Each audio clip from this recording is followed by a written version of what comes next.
1 sampai bab 8, buku ini juga berlaku bagi perbuatan-perbuatan yang oleh ketentuan perundang-undangan lain diancam dengan pidana, kecuali jika oleh undang-undang ditentukan lain. Ya, maksudnya apa? Maksudnya,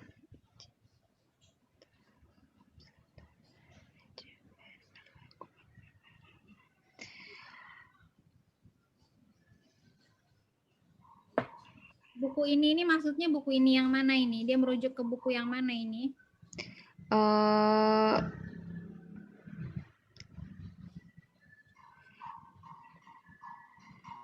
Buku yang ada di KUHP. Ada berapa buku sih KUHP kita? 3. Ya, ada 3 buku. Buku 1 itu membahas tentang ketentuan umum. Buku 2 itu membahas tentang apa? Buku 2 itu membahas tentang kejahatan.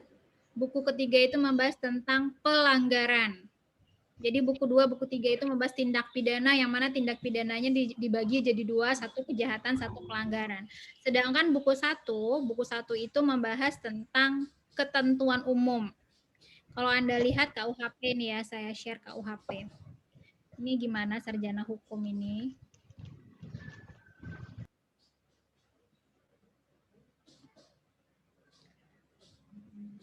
Anda belajar tentang buku 1 ini di perkuliahan hukum pidana ini.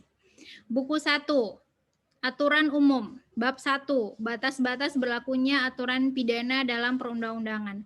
Bab 1 ini bicara tentang asas legalitas, bicara tentang asas teritorial, bicara tentang asas nasionalitas aktif, nasionalitas pasif, universalitas. Kemudian bab 2, pidana. Pidana ini bicara tentang bentuk-bentuk sanksi pidana. Pasal 10 ini penting, dia mendeterminasi pidana itu terbagi 2, pidana pokok, pidana tambahan yang tadi sudah kita bahas. Di bawahnya menjelaskan tentang pidana mati, pidana penjara, pidana denda, pidana kurungan. Kemudian bab 3 itu bicara tentang hal-hal yang menghapuskan, mengurangi, atau memberatkan pidana.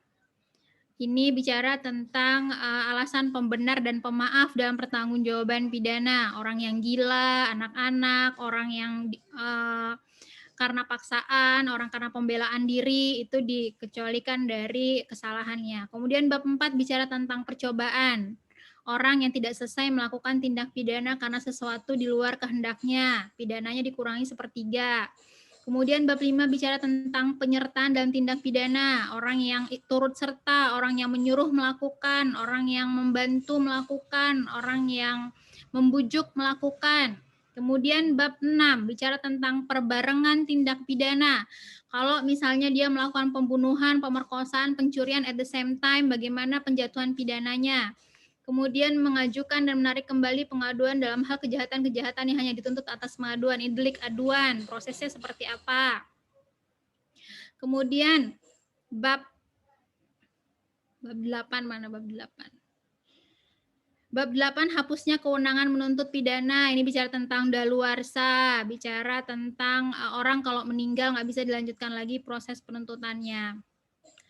Kemudian bab 9, arti beberapa istilah. Nah, jadi buku ke-1 itu bicara tentang hal-hal terkait dengan ketentuan umum. Nah, coba Febiola setelah memahami apa itu bab 1 sampai 8, kira-kira maksud pasal 103 ini apa?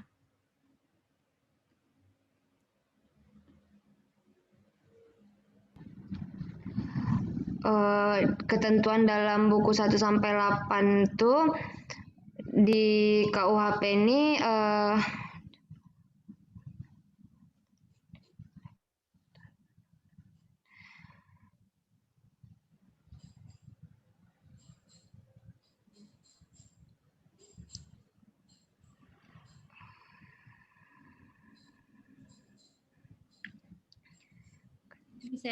Saya liatin pasalnya ya, 103.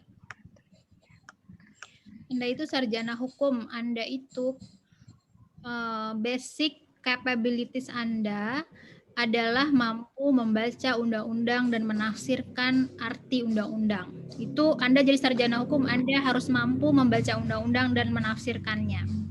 Jadi saya sangat menyarankan Anda untuk kalau misalnya baca buku, menurut pasal sekian, ketentuannya seperti ini, Anda cari pasalnya, Anda baca sendiri, Anda pahami sendiri. Jangan Anda mengekstrak intisari dari pendapat orang lain. Karena basic capabilities mahasiswa Fakultas Hukum itu adalah dia mampu membaca undang-undang, dia mampu menafsirkan maksud undang-undang tersebut. Makanya saya melatih Anda untuk membaca pasal. Kalau saya mau gampang, saya terangkan aja maksudnya apa. Tapi saya mau Anda untuk melatih kemampuan menafsirkan makna undang-undang. Jadi bunyi pasalnya seperti ini. Coba Febiola dibaca lagi dan ditafsirkan maksudnya apa.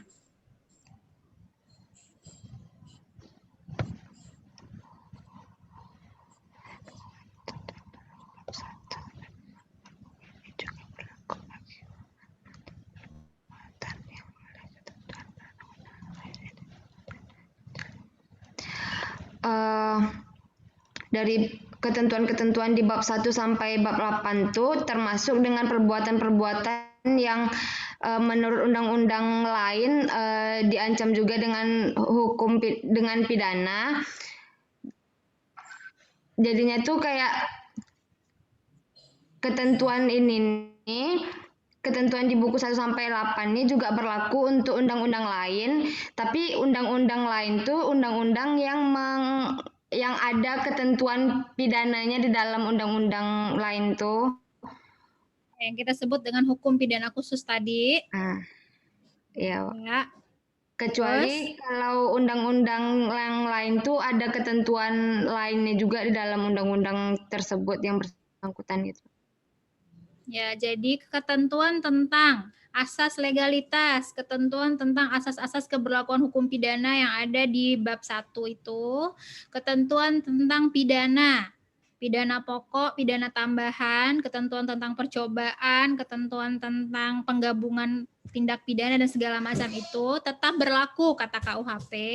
Untuk ketentuan-ketentuan hukum pidana khusus, ketentuan hukum yang ada di luar KUHP yang mengandung sanksi pidana, kecuali kalau undang-undang khusus itu mengatur secara spesifik dia bertentangan dengan ketentuan KUHP. Contohnya gini, contohnya dalam tindak pidana terorisme. Dalam tindak pidana terorisme itu dinyatakan bahwa percobaan melakukan terorisme dianggap sebagai tindak pidana selesai. Padahal kalau kita lihat tadi pasal 53 KUHP, percobaan melakukan tindak pidana itu adalah niat yang sudah diwujudkan dalam perbuatan permulaan untuk melakukan tindak pidana, tetapi tidak selesai karena kehendak di luar diri pelaku. Jadi misalnya dia ketahuan oleh satpam atau tiba-tiba ditangkap Densus 88 misalnya, itu sanksi pidananya kan dikurangi sepertiga kalau menurut KUHP, kalau menurut pasal 53. Tetapi kalau menurut Undang-Undang Terorisme, percobaan melakukan tindak pidana terorisme, jadi meskipun bomnya belum meledak, meskipun terornya belum dilakukan, tapi persiapan melakukan tindak pidana terorisme dianggap sebagai tindak pidana selesai. Artinya sanksi pidananya disamakan dengan pelaku tindak pidana terorisme yang selesai perbuatannya. Nah, jadi kalau kita kaitkan dengan pasal 103, pengecualian itu hanya berlaku kalau dibunyikan secara eksplisit. Kalau tidak dibunyikan, maka ketentuan tentang asas legalitas, ketentuan tentang pidana, ketentuan tentang penyertaan, percobaan, permufakatan jahat yang diatur di buku 1 KUHP itu berlaku untuk semua hukum pidana khusus lainnya. Oke. Jadi asas lex specialis derogat legi generali adalah asas yang mendasari ketika terjadi conflicting norm antara hukum pidana umum dan hukum pidana khusus. Kalau terjadi conflicting norm antara hukum pidana umum dan hukum pidana khusus, maka berdasarkan asas lex specialis derogat legi generali yang dinormakan dalam KUHP pasal 63 ayat 2 KUHP, maka yang diberlakukan adalah hukum pidana khusus. Kemudian pasal 103 KUHP menjelaskan bahwa semua ketentuan dalam buku 1 tentang ketentuan umum tetap berlaku bagi hukum pidana khusus kecuali secara eksplisit dibunyikan dalam hukum pidana khusus tersebut. Selanjutnya, untuk bisa menerapkan asas lex specialis derogat legi generali ada 3 syaratnya. Yang pertama, ketentuan umum tetap berlaku kecuali secara spesifik diatur pada ketentuan khusus, ini pasal 103. Yang kedua, dia ada dalam derajat peraturan perundang-undangan yang sama. Jadi conflicting norm itu hanya terjadi kalau dia ada dalam tataran yang sama. Misalnya undang-undang dengan undang-undang. Nggak bisa misalnya undang-undang dengan PP. Pasti yang prevail adalah undang-undang yang lebih tinggi. Jadi asas lex specialis derogat legi generali hanya berlaku dalam derajat peraturan perundang-undangan yang sama. Astagfirullahaladzim. Apaan sih tuh? Ketiga adalah berada pada rezim hukum yang sama. Sorry ya, nggak tahu ada apa di luar. Kayak ban mobil orang meledak nih. Berada pada rezim hukum pidana, dalam rezim hukum yang sama, misalnya gini, kita nggak bisa mengadu-adukan hukum perdata dengan hukum pidana. Rezimnya berbeda. Kita hanya bisa menyatakan conflicting itu terjadi kalau adanya dalam rezim hukum yang sama. Misalnya KUHP dengan pemberantasan tindak pidana korupsi. Karena ada sanksi pidana di dalamnya, maka dia disebut conflicting norm. Tapi kita nggak bisa mengadukan KUH perdata dengan ketentuan pidana. Jadi dia tidak ada di rezim yang sama. Oke, selanjutnya tadi kita sudah membahas bahwa hukum pidana itu kita bisa klasifikasikan menjadi hukum pidana material dan hukum pidana formil. Substantive criminal law dan procedure criminal law. Substantive criminal law atau hukum pidana material tadi sudah dijelaskan oleh Aidil ya tadi ya namanya. Itu adalah membahas orang, subjek. Subjeknya siapa? Kemudian perbuatannya apa? Tindak pidananya. Kalau dalam KUHP kan kita tahu ada pembunuhan, pencurian, pemerkosaan, penghinaan, makar, segala macam ada dalam KUHP. Sanksinya ada di pasal 10 KUHP tadi, ada pidana pokok, ada pidana tambahan. Kemudian sedang hukum pidana formil itu bicara tentang upaya paksa misalnya, bagaimana melakukan penangkapan, penahanan, penyitaan, penggeledahan. Kemudian penyidik itu siapa? Bisa penyidik Polri, bisa penyidik PPNS. Pembuktiannya seperti apa? Menggunakan alat bukti. Alat bukti itu terdiri dari keterangan saksi, keterangan ahli, surat, petunjuk. Kemudian pengadilan yang mengadilinya pengadilan yang mana? Nah, jadi dalam hal klasifikasi kekhususan, hukum pidana khusus juga terdapat penyimpangan-penyimpangan terkait dengan, kalau kita bicara substantif criminal law-nya, bisa penyimpangannya terkait dengan subjek, bisa terkait dengan perbuatannya, bisa terkait dengan sanksinya. Atau kalau hukum pidana formil bisa terkait dengan upaya paksa, tadi misalnya dalam Undang-Undang Tipikor ada penyadapan untuk KPK misalnya. Penyidik misalnya dimungkinkan penyidik KPK, pembuktian bisa pembuktian terbalik dalam korupsi misalnya pengadilan yang mengadili undang-undang pengadilan Tipikor. Jadi ada penyimpangan-penyimpangan dari ketentuan khusus. Begitu juga subjek. Subjek KUHP itu hanya manusia, natural person, sedangkan dalam undang-undang khusus kebanyakan sudah mengakomodasi juga subjek korporasi. Atau undang-undang militer, dia khusus subjeknya adalah khusus subjek militer saja. Perbuatan tadi misalnya ada pembentukan kekhususan yang diatur misalnya narkotika atau terorisme atau perdagangan orang yang nggak ada dalam KUHP. Sanksi misalnya pidana uang pengganti yang nggak ada dalam pidana pokok ataupun pidana tambahan sebagaimana yang diatur di pasal 10. Jadi ada penyimpangan-penyimpangan dalam undang-undang khusus yang berbeda dari ketentuan-ketentuan yang ada di hukum pidana umum. Hukum pidana materialnya itu dalam KUHP, hukum pidana formilnya ada dalam KUHAP, Kitab Undang-Undang Hukum Acara Pidana, Undang-Undang Nomor 8 Tahun 1981. Nah, dalam bentuk kekhususan, dia bisa berbentuk hukum pidana khusus yang secara logisel specialitate, atau juga dia hukum pidana khusus yang terbentuk secara systematisé specialitate. Nah, kalau kita lihat ketentuan secara logis, ini tuh seperti delik yang dikualifisir sebenarnya. Jadi kalau kita bicara tentang delik yang dikualifisir, dia punya ketentuan umum, namun ada tambahan unsur yang membuat dia menjadi delik dikualifisir. Misalnya, Pasal 338 dengan 341 atau 340 deh perencanaan. 338 itu kan barang siapa dengan sengaja menghilangkan nyawa orang lain. Sedangkan 340 itu adalah barang siapa dengan sengaja dan direncanakan terlebih dahulu. Tambahan unsur dengan direncanakan terlebih dahulu menjadikan dia delik yang dikualifisir yang berbeda dengan delik pembunuhan biasa. Jadi secara logis, Anda kalau jaksa penuntut umum dalam sebuah perkara yang menurut Anda memenuhi unsur-unsur perbuatan itu dilakukan dengan sengaja dan direncanakan terlebih dahulu, secara logis Anda akan menggunakan pasalnya adalah 340 dan bukan pasal 338. Gitu. Jadi delik yang dikualifisir itu adalah delik yang merupakan penambahan unsur dari ketentuan yang umum. Ketentuan yang umum ini maksudnya misalnya pembunuhan biasa, penganiayaan biasa. Tapi penganiayaan yang dilakukan terhadap anak misalnya, itu kan sanksinya lebih berat.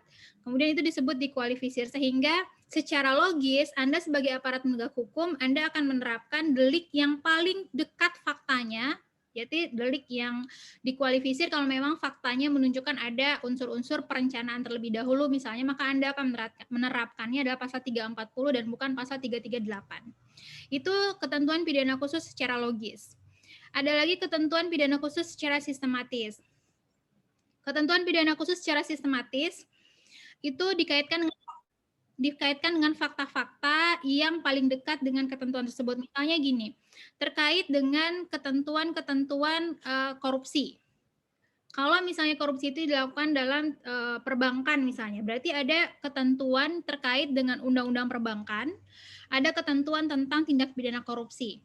Berarti ada dua ketentuan hukum pidana khusus yang conflicting each others. Kalau tadi kita bicara tentang pertentangannya adalah antara hukum pidana umum dan hukum pidana khusus, tapi dengan banyaknya ketentuan-ketentuan hukum pidana khusus pada saat ini, sering juga terjadi adalah yang conflicting itu adalah hukum pidana khusus dengan hukum pidana khusus.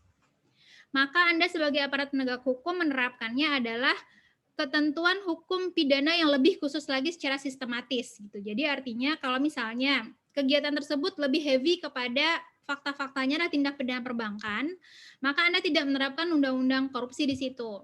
Anda menerapkan adalah tindak pidana perbankan. Sama kayak misalnya tadi kasus Jiwasraya dan Asabri. Kalau misalnya lebih heavy tindak pidananya adalah tindak pidana asuransi, maka bukan hukum pidana korupsi yang bekerja di situ, tapi hukum pidana asuransi. Jadi dalam konteks ini, ketentuan hukum pidana khusus secara sistematis ini membutuhkan kelihayan dari penegak hukum untuk melihat secara sistematis fakta-fakta dari kasus yang sedang Anda hadapi. Lebih dekatnya kepada undang-undang khusus yang mana? Karena dalam konteks hukum pidana Indonesia saat ini, hukum pidana khusus itu udah banyak banget. Sehingga lebih sering terjadi adalah yang conflicting itu adalah antara undang-undang khusus dengan undang-undang khusus yang lainnya. Sehingga asas yang Anda terapkan adalah asas ketentuan hukum pidana khusus sistematis ini. Sistematis logis itu tadi. Dan juga ada satu lagi unsur, ada lagi asas spesialis, asas lex consumte derogat legi konsumen derogat legi consumte. Itu juga menyatakan bahwa undang-undang yang satu memakan undang-undang yang lainnya. Kalau memang terdapat kekhususan secara fakta dari fakta-fakta yang ada itu dengan undang-undang khususnya. Jadi yang dipakai adalah undang-undang khusus yang lebih dekat dengan fakta hukum yang ada. Oke, ini untuk tugas minggu depan. Saya mau masuk ke, kita kuliah tuh sampai jam berapa sih?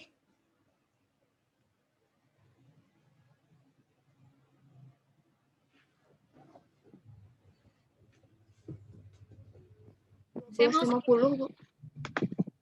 Oke, saya mau masuk sedikit ke Undang-Undang Pengusutan, Penuntutan, dan Peradilan Tindak Pidana Ekonomi. Itu Undang-Undang Nomor 7, Undang-Undang Darurat Nomor 7 tahun 1955. Undang-undang ini merupakan undang-undang pertama yang diterbitkan oleh negara Indonesia yang setelah merdeka terkait dengan keadaan ekonomi di Indonesia. Jadi setelah Indonesia merdeka, kondisi ekonomi kita itu sangat berantakan. Kita punya utang banyak karena kita harus membiayai utang-utang Belanda.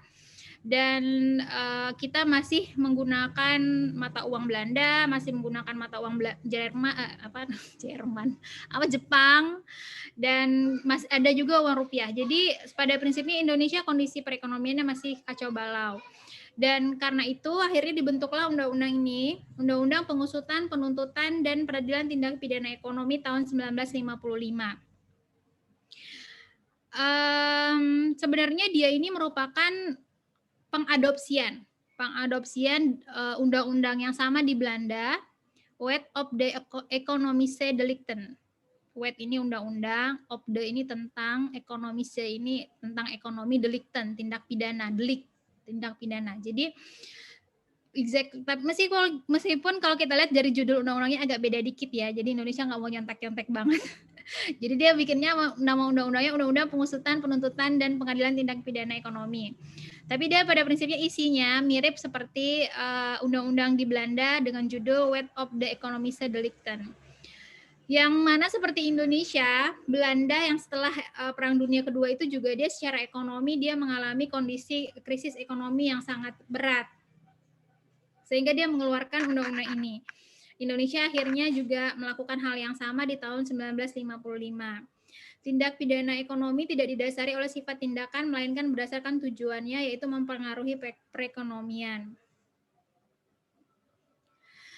Oke, terkait dengan undang-undang TPE ini, yang diatur dalam undang-undang darurat itu beberapa perbuatan-perbuatan, tindak pidananya misalnya melanggar pasal 1, menyebutkan berbagai peraturan sebagai sumber tindak pidana ekonomi, nanti kita lihat, kemudian melanggar pasal 26, 32, dan 33, kemudian terkait dengan ketentuan sepanjang undang-undang ini menyebutkan sebagai tindak pidana ekonomi.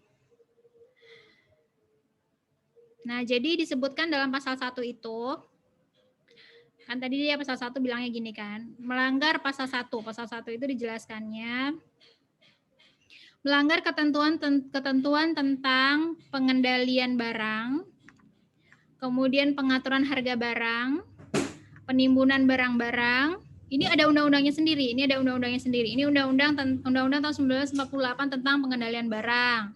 Kemudian pengaturan harga barang, penimbunan barang-barang, lumbung desa, penggilingan padi, peraturan valuta asing. Nah, jadi kalau kita lihat tindak pidana ekonomi yang diatur pada tahun 1955 ini sebatas kepada perbuatan-perbuatan tentang peredaran barang. Jadi karena kondisi pada saat itu sangat memprihatinkan, barang-barang langka, masyarakat tidak bisa memenuhi kebutuhannya, maka diterbitkan undang-undang terkait dengan pengendalian barang. Nggak boleh loh menimbun barang misalnya, sehingga orang-orang kekurangan beras, kekurangan kebutuhan pokoknya. Pengaturan harga barang, nggak boleh barang itu di harganya semena-mena, jadi diatur pengaturannya. Lumbung desa, penggilingan padi. Jadi pada prinsipnya tindak pidana ekonomi masih sesimpel itu pada zaman itu. Masih terkait dengan kegiatan peredaran barang di dalam masyarakat. Nah, kemudian juga disebutkan di pasal, tadi ketentuan di pasal 1. Selanjutnya disebutkan juga yang termasuk tindak pidana ekonomi itu adalah di pasal 26. Dengan sengaja tidak memenuhi tuntutan pegawai pengusut berdasarkan suatu aturan dari undang-undang darurat ini adalah tindak pidana ekonomi. Nah, jadi maksudnya tindak pidana ekonomi dianggap berbeda dengan ketentuan yang ada di dalam KUHP. Jadi kan kalau kita lihat KUHP sudah berlaku kan. KUHP itu kan berlaku dari zaman Indonesia merdeka, dia sudah mengadopsi KUHP sebagai KUHP Belanda yang dipakai itu kemudian dinyatakan sebagai KUHP Indonesia. Jadi KUHP pada prinsipnya berlaku. Tapi Undang-Undang 55 ini, Undang-Undang Darurat 755 ini pada prinsipnya menyatakan bahwa tindak pidana ekonomi itu merupakan tindak pidana yang khusus loh. Pengusutannya berbeda loh gitu. Jadi sehingga prosesnya juga dianggap lebih istimewa karena pengaturannya ada di luar KUHP. Di sini dinyatakan kalau Anda melakukan hal-hal yang jadi mempersulit proses penindakan tindak pidana ekonomi, maka dia dianggap sebagai tindak pidana ekonomi. Karena ini undang-undang terjemahan, jadi memang bahasanya memang agak sulit, jadi saya terangkan aja. What? Can I take a picture in the phone? I don't know, where's my phone? Kemudian pasal 32, perbuatan yang bertentangan dengan hukum pidana atau tindakan tata tertib dianggap juga sebagai tindak pidana ekonomi. Dan kemudian pasal 33, menarik bagian kekayaan untuk dihindarkan dari tagihan-tagihan atau pelaksanaan suatu hukuman atau tindakan-tindakan tata tertib. Ini misalnya nggak mau bayar pajak lah ya, ini intinya. Menyimpan hartanya untuk tidak bisa ditagih pembayaran pajaknya. Jadi pada saat itu tindak pidana ekonominya sebatas hal-hal sesimpel itu. Nah, selanjutnya kalau kita lihat penyimpangan hukum pidana ekonomi, yaitu perluasan berlakunya tindak pidana ekonomi. Pasal 3-nya disebutkan bahwa barang siapa yang turut melakukan tindak pidana ekonomi yang dilakukan dalam wilayah RI dapat dipidana. Begitu juga kalau ia turut melakukan tindak pidana itu di luar negeri. Jadi kalau kita lihat, dia merupakan perluasan asas teritorial. Kalaupun tindak pidana itu dilakukan di luar negeri pun dapat dipidana dengan hukum pidana Indonesia dan menerapkan hukum tentang tindak pidana ekonomi ini katanya. Sebegitu pentingnya pengaturan tentang tindak pidana ekonomi pada tahun itu karena memang tujuannya adalah untuk meningkatkan kondisi ekonomi. Penyimpangan yang kedua terkait dengan perluasan subjek tindak pidana ekonomi. Kalau kita lihat bahwa KUHP itu menganut asas societas delinquere non potest, yang mana dinyatakan bahwa korporasi itu tidak bisa dipertanggungjawabkan dalam hukum pidana. Sedangkan menurut Undang-Undang Tindak Pidana Ekonomi, dinyatakan pada pasal 15 bahwa badan hukum itu dapat dipidana, sehingga terjadi perluasan subjek dari ketentuan yang ada dalam KUHP.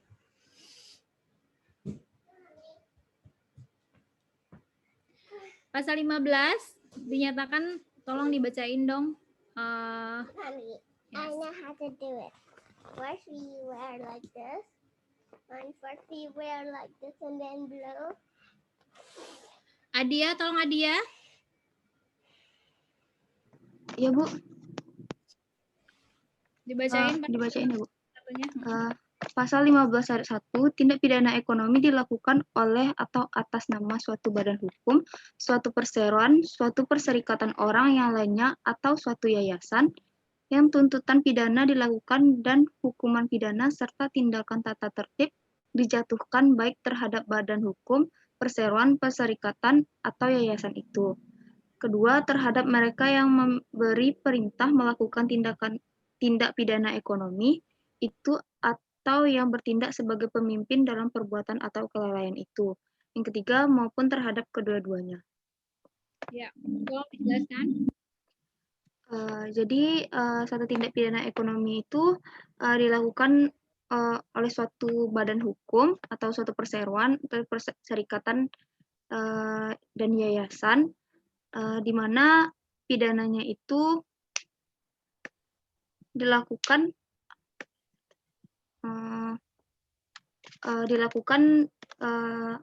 serta tindakan tata tertib itu dijatuhkan terhadap suatu badan hukum tersebut. Jadi kalaupun ada suatu badan hukum, itu tuntutan pidananya dan hukumannya dijatuhkan terhadap badan hukum atau perseroan atau perserikatan atau yayasan itu. Kemudian juga terhadap mereka yang memberi perintah melakukan tindak pidana ekonomi itu, yang bertindak sebagai pemimpin dalam perbuatan kelalaian seperti CEO atau direkturnya, Bu. Ataupun juga terhadap keduanya, baik badan hukumnya maupun orang yang atau pimpinan yang berwenang dalam melakukan perintah itu, Bu. Oke. Jadi kalau kita lihat di sini dia belum menggunakan istilah korporasi ya. Jadi dia masih mendeterminasikan itu sebagai badan hukum, perseroan, perserikatan orang atau suatu yayasan. Badan hukum itu apa badan hukum? Adia. Badan hukum itu suatu seperti korporasi gitu, Bu. Bisa jadi seperti perusahaan, yayasan, terus perserikatan, seperti itu, Bu, yang didaftarkan ke suatu lembaga gitu, Bu. Didaftarkan ke Kementerian Hukum dan HAM. Dia mendaftarkan diri sebagai badan hukum kepada Kementerian Hukum dan HAM. Ya, termasuk di dalamnya misalnya perusahaan terbatas, misalnya partai politik juga adalah badan hukum, apalagi badan hukum, yayasan-yayasan, koperasi itu badan hukum. Kalau perseroan apa?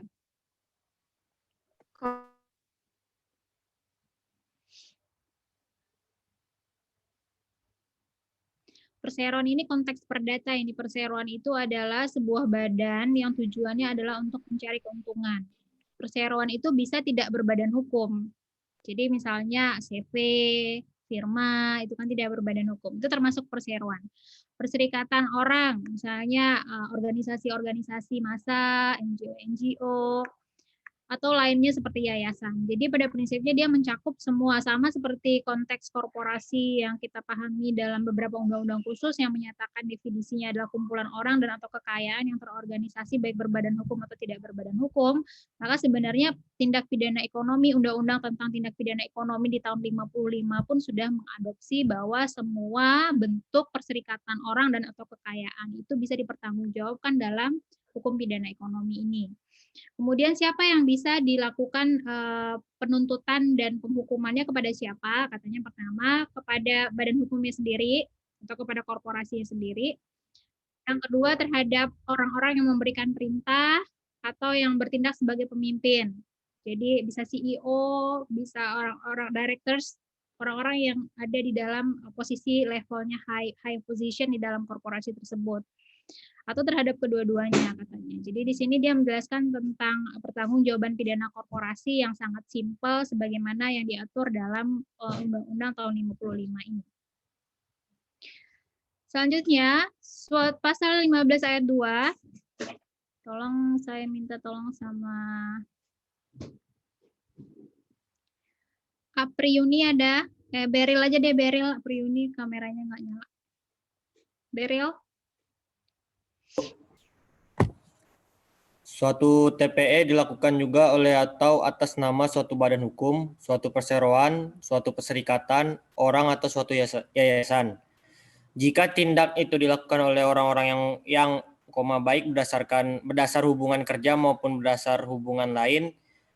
Terus kedua, bertindak dalam lingkungan badan hukum, perseroan, perserikatan atau yayasan itu. Ketiga, tak peduli apakah orang-orang itu masing-masing tersendiri melakukan tindak pidana ekonomi itu atau pada mereka bersama ada anasir-anasir tindak pidana tersebut. Oke, ini membahas apa ini, Beril?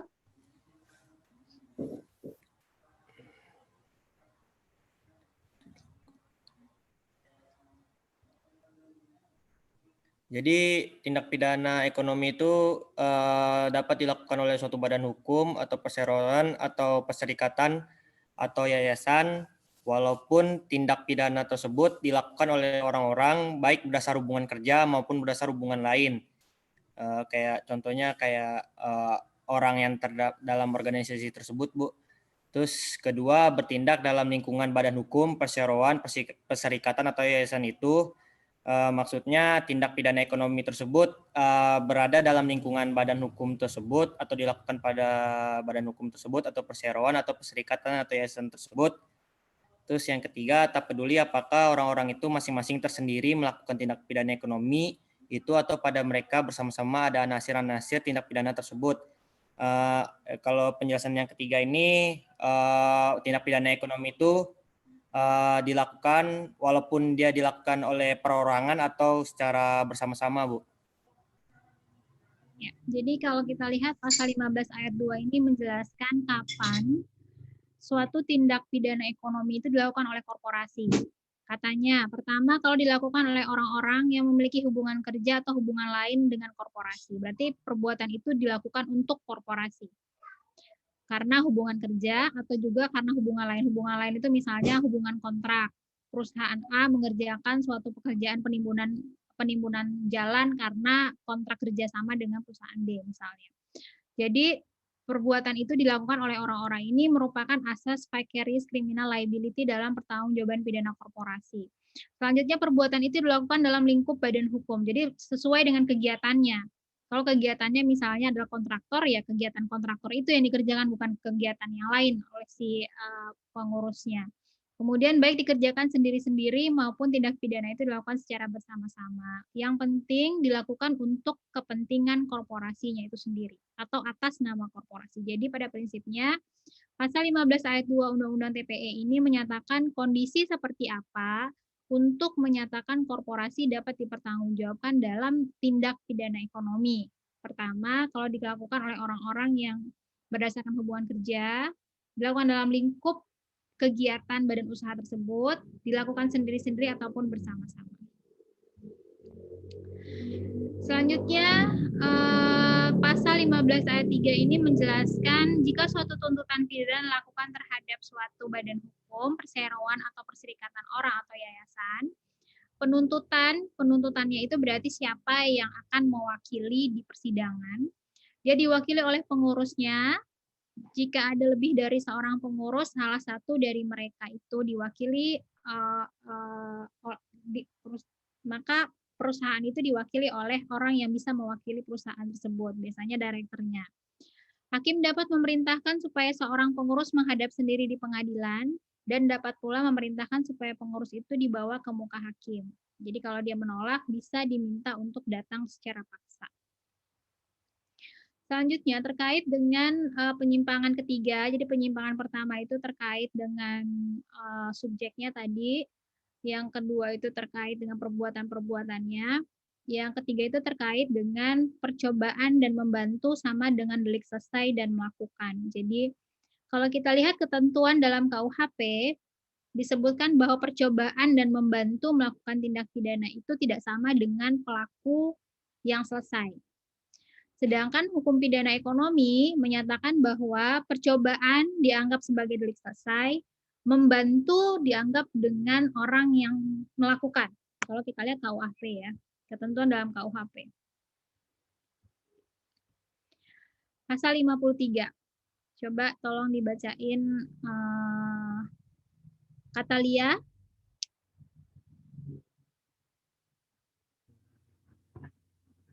Pasal 53. Ayat 1, mencoba melakukan kejahatan dipidana jika niat untuk itu telah ternyata dan adanya permulaan pelaksanaan dan tidak selesainya pelaksanaan itu bukan semata-mata disebabkan karena kehendaknya sendiri. Yang kedua, ayat 2, maksimum pidana pokok terhadap kejahatan dalam hal percobaan dikurangi sepertiga. Ayat 3, jika kejahatan diancam dengan pidana mati atau pidana penjara seumur hidup, dijatuhkan pidana penjara paling lama 15 tahun. Ayat 4, pidana tambahan bagi percobaan sama dengan kejahatan selesai. Oke. Jadi kalau kita lihat di sini, pada ayat 2 disebutkan maksimum pidana pokok terhadap kejahatan dalam hal percobaan dikurangi sepertiga. Jadi orang yang melakukan percobaan tindak pidana, dia tidak disamakan pidananya dengan orang yang selesai melakukan tindak pidana.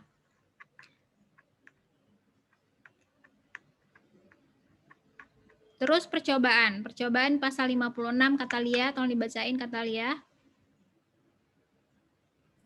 Pasal 56 dipidana sebagai pembantu kejahatan angka 1, mereka yang sengaja memberi bantuan pada waktu kejahatan dilakukan.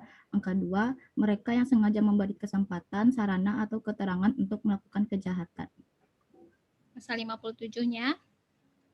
Pasal 57 ayat 1, dalam hal pembantuan, maksimum pidana pokok terhadap kejahatan dikurangi sepertiga. Ayat 2, kejahatan diancam dengan pidana mati atau pidana penjara seumur hidup, dijatuhkan pidana penjara paling lama 15 tahun. Ayat 3, pidana tambahan bagi pembantuan sama dengan kejahatannya sendiri. Ayat 4, dalam menentukan pidana bagi pembantu yang diperhitungkan hanya perbuatan yang sengaja dipermudah atau diperlancar olehnya beserta akibat-akibatnya. Oke, saya nggak akan membahas apa itu pembantuan, tapi intinya pasal 57 menyatakan bahwa maksimum pidana pokok terhadap membantu melakukan kejahatan itu dikurangi sepertiga. Jadi nggak sama misalnya orang yang memperkosa sama orang yang megangin doang, itu nggak sama ketentuan pidananya. Jadi orang yang membantu dia dikurangi pidananya sepertiga dari pidana pokoknya. Termasuk juga percobaan. Percobaan juga pidana pokoknya dikurangi sepertiga.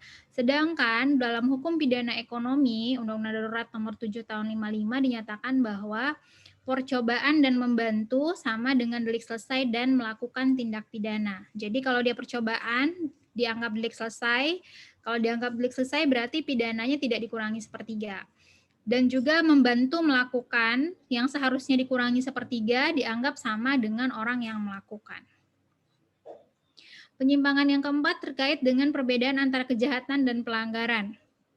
Kalau kita lihat dalam pasal 12 ayat 1 Undang-Undang TPE dinyatakan bahwa yang dianggap sebagai pelanggaran dalam Undang-Undang TPE adalah tindak pidana yang dilakukan karena kelalaian. Itu menurut Undang-Undang TPE. Tapi kalau menurut KUHP, apa yang mendeterminasi dia sebagai kejahatan dan pelanggaran? Kalau kejahatan ditempatkan di buku kedua, kalau pelanggaran ditempatkan di buku ketiga. Kalau di hukum pidana ekonomi, di Undang-Undang Tindak Pidana Ekonomi, yang membedakan antara kejahatan dan pelanggaran adalah kejahatan itu dilakukan dengan kesengajaan, unsur subjektifnya adalah kesengajaan atau dolus, sedangkan yang dianggap sebagai pelanggaran adalah kelalaian atau kealfaan atau kulpa. Jadi itu yang membedakannya dengan KUHP. Kalau KUHP apa yang mendeterminasi dia kejahatan? Kalau dia dikelompokkan di buku kedua.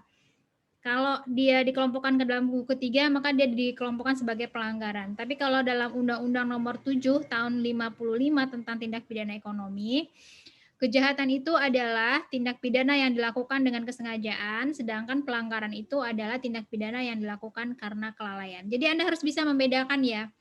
Pernah juga satu kali mahasiswa yang lagi kompre, ditanya apa perbedaan antara kejahatan dan pelanggaran, dia menggunakan konsep yang ada di Undang-Undang TPE. Dia bilang kejahatan itu adalah tindak pidana yang dilakukan dengan kesengajaan, sedangkan pelanggaran itu adalah tindak pidana yang dilakukan karena kelalaian. Itu salah besar. Itu hanya berlaku untuk tindak pidana ekonomi. Sedangkan yang ada dalam KUHP kita, dia hanya mendeterminasi berdasarkan bukunya. Jadi kalau Anda nanti ditanya waktu pada saat kompre, apa itu kejahatan dan pelanggaran? Kalau menurut KUHP, kejahatan itu diatur di buku 2, pelanggaran itu diaturnya di buku 3. Selanjutnya, pidana dan pemidanaan dalam Undang-Undang TPE. Saya mau tanya dulu, apa itu pidana, apa itu pemidanaan? Faruk, ada Faruk? Ada, Bu. Apa itu pidana, apa itu pemidanaan, Faruk? Ini belajarnya di penitensier. Setahu Bu, kalau pidana itu berupa nestapa, Bu, yang diberikan kepada pelaku tindak pidana. Sedangkan pemidanaan itu penjatuhan pidananya, Bu. Bisa berupa pidana yang berisikan hukum atau pidananya itu bebas atau lepas, Bu. Oke, jadi kalau pidana itu adalah kenestapaannya atau sanksi yang dijatuhkan. Kalau pemidanaan itu adalah proses penjatuhan pidananya atau tujuan dari pemberian pidananya. Pemidanaan itu intinya adalah, kalau dalam bahasa Inggris satunya adalah sanction, satunya adalah sentencing. Kalau dalam Indonesia kita menyebutnya pidana dan pemidanaan. Ini pemidanaan pada prosesnya adalah proses untuk menjatuhkan pidana atau bagaimana mekanisme penjatuhan pidana. Nah, kalau kita lihat ke dalam Undang-Undang TPE, pidana itu dia bersifat kumulatif. Pidana pokoknya itu penjara dan denda. Pidana tambahannya itu ada pencabutan hak, perampasan barang, penutupan perusahaan, penghapusan sebagian atau seluruh keuntungan. Dan juga ada tindakan tata tertib, penempatan perusahaan dalam pengampuan, membayar kerugian, mengerjakan apa yang dilalaikan, meniadakan yang dilakukan tanpa hak. Faruk, tolong dianalisis ini dan kaitkan dengan ketentuan yang ada dalam KUHP, apa kira-kira perbedaannya? Baik, Bu. Ke perbedaan dari pidana pemidanaan dalam Undang-Undang Tindak Pidana Ekonomi dengan dalam KUHP, kalau di KUHP, Bu, pidana pokoknya itu ada 5, Bu. Pidana mati, kurungan, penjara, kurungan, denda, dan tutupan. Sedangkan di pidana tindak pidana ekonomi, hanya cuman pidana penjara dan pidana denda.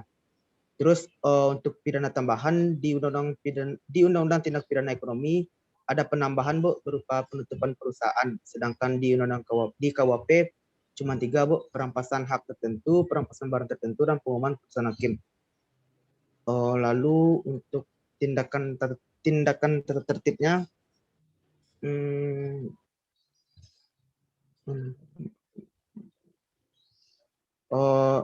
dalam KUHP kita mengenal tindakan nggak? Matregel ini kita kenal nggak dalam KUHP?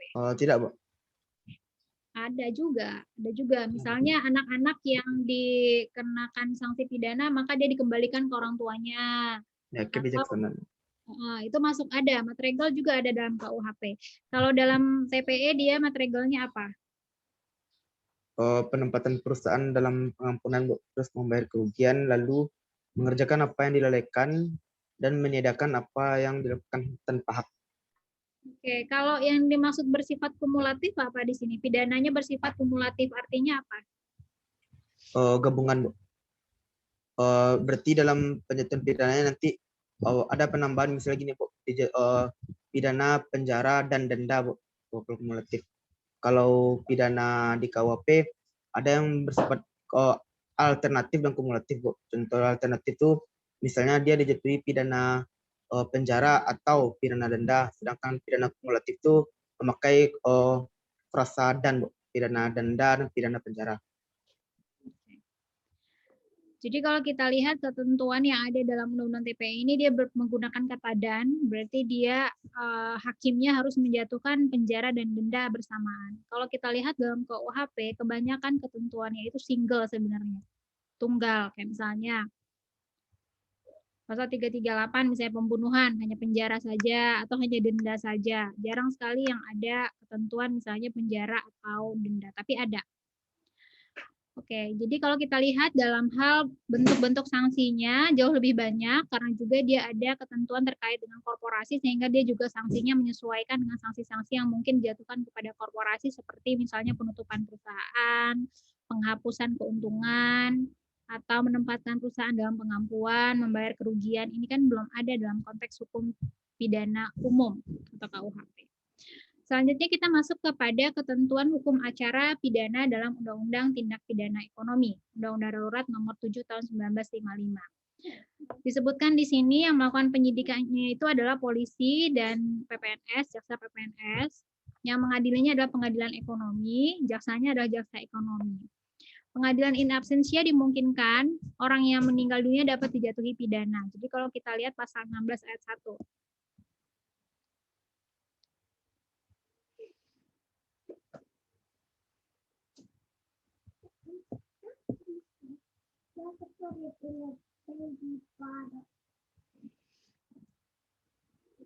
Tolong dibacain Iqbal. Pasal berapa, Bu? Pasal 12 Undang-Undang Darurat Nomor 7 Tahun 55 ini. Pasal 12, dalam putusannya, hakim menentukan bahwa uang jaminan seluruhnya atau sebagian akan menjadi milik pemerintah. Apabila tidak terpenuhi syarat umum bahwa si tersangka tidak akan melakukan suatu tindak pidana ekonomi, atau apabila tidak dipenuhi syarat-syarat khusus yang ditentukan oleh hakim. Dalam hal itu, pasal-pasal 14B ayat 2 dan 3, 14C ayat 3, 14D, 14C, dan 14F Kitab Undang-Undang Hukum Pidana dan pasal 3, 4, dan 5 Statsblad 1926 nomor 251 Jungto 486 berlaku sepadan. Pasal 13-nya? Pasal 13 ayat 1, hak melaksanakan perampasan tidak lenyap karena meninggalnya si terhukum. Pasal 2-nya, tindakan tata tertib tersebut dalam pasal 8 sub A dan B lenyap karena meninggalnya si terhukum. Oke, jadi kalau kita lihat dalam ketentuan hukum pidana sebenarnya hak menuntut pidana itu akan hapus kalau si terdakwanya itu meninggal. Tapi dalam tindak pidana ekonomi dimungkinkan untuk juga merampas barang si terpidana walaupun dia sudah meninggal. Gitu. Jadi karena memang tujuannya adalah untuk mengembalikan keuangan negara. Jadi dalam hal ini dimungkinkan juga memproses harta orang yang sudah meninggal, tapi dijatuhi tindak pidana ekonomi dan kemudian hartanya dirampas, diambil untuk negara. Oke, sampai di sini kita sudah menyelesaikan ketentuan-ketentuan tindak pidana ekonomi menurut Undang-Undang Nomor 7, Undang-Undang Darurat Nomor 7 Tahun 1955 yang merupakan pengaturan awal tentang hukum pidana ekonomi di Indonesia. Yang sebenarnya tindak pidananya masih sangat simpel terkait dengan peredaran barang-barang untuk menjamin distribusi barang di negara Indonesia yang pada saat itu masih baru merdeka. Baik, banyak penyimpangan dalam ketentuan tindak pidana ekonomi yang berbeda dengan ketentuan yang ada di KUHP ataupun dalam hukum acara, sehingga memang memungkinkan tujuan-tujuan ekonomi itu bisa dicapai dengan lebih maksimal dalam penegakan hukum pidana ekonomi menurut Undang-Undang Darurat Nomor 7 Tahun 1955. Sampai di sini ada yang mau ditanyakan terkait dengan asas lex specialis derogat legi generali maupun terkait dengan Undang-Undang Darurat Nomor 7 Tahun 55? Permisi Bu, saya mau bertanya Bu. Silakan Adia. Ya Bu, perkenalkan saya Adia Bu. Pertanyaan saya itu kan tadi ada Ibu bilang kalau hukum tindak pidana ekonomi ini dimungkinkan untuk merampas harta kekayaan orang yang sudah meninggal. Bagaimana jika ketika saat itu dia masih berstatus sebagai terdakwa, lalu dia meninggal, sementara ada kerugian secara nyata, ada kerugian gitu kan Bu, tetapi dia sudah meninggal, apakah kasus tersebut akan diteruskan sehingga dapat dilihat apakah ia bersalah atau tidak dan kemudian dilakukan perampasan, atau ditutup kasusnya gitu Bu dan tidak dilanjutkan? Terima kasih Bu. Oke, Adia, terima kasih pertanyaannya. Kalau kita lihat tadi ketentuan pasal 12 itu hanya berlaku kalau sudah ada putusannya. Ini saya share lagi ya pasalnya. Tadi yang udah dibacain oleh Iqbal sebenarnya. Nih, dalam putusannya hakim menentukan, berarti sudah ada putusan hakimnya. Jadi tetap dia menganut ketentuan bahwa seseorang yang sudah meninggal itu pada prinsipnya hanya setelah putusan hakim keluar bahwa dia bersalah baru kemudian perampasannya bisa dilakukan. Tidak bisa kemudian diproses hukum pidananya kalau misalnya putusannya belum diselesaikan. Gitu. Itu mungkin Adia untuk menjawab pertanyaannya. Berarti kalau misalnya masih dalam status terdakwa itu kasusnya tidak dilanjutkan lagi Bu? Tidak dilanjutkan lagi. Oke, terima kasih Bu. Baik Adia, terima kasih. Tapi hanya untuk kalau saya mau menekankan kembali, ketentuan tentang Undang-Undang Darurat Nomor 755 ini hanya berlaku untuk ketentuan-ketentuan yang tadi saja. Yang disebutkan di pasal 1 itu. Jadi dia limited dan sekarang keberlakuannya tidak sebanyak karena sudah banyak undang-undang baru terkait dengan perbankan, misalnya kepabeanan, misalnya itu pajak, misalnya dia akan menganutnya kepada ketentuan undang-undang yang baru. Itu akan kita bahas nanti. Minggu depan Anda learn 2 minggu lagi kita membahas undang-undang perbankan, tindak pidana di bidang perbankan. Oke, ada lagi yang mau ditanyakan terkait dengan Undang-Undang 755? Kalau nggak ada, saya tutup perkuliahan kita ini dengan mengucapkan hamdalah. Semoga bermanfaat apa yang kita lakukan hari ini, baik bagi Anda, bagi saya, bagi kehidupan kita di dunia dan akhirat juga. Saya tutup. Assalamualaikum warahmatullahi wabarakatuh. Waalaikumsalam warahmatullahi wabarakatuh. Terima kasih Bu. Terima kasih Bu. Terima kasih Bu. Terima kasih Bu. Oke, thank you juga semuanya.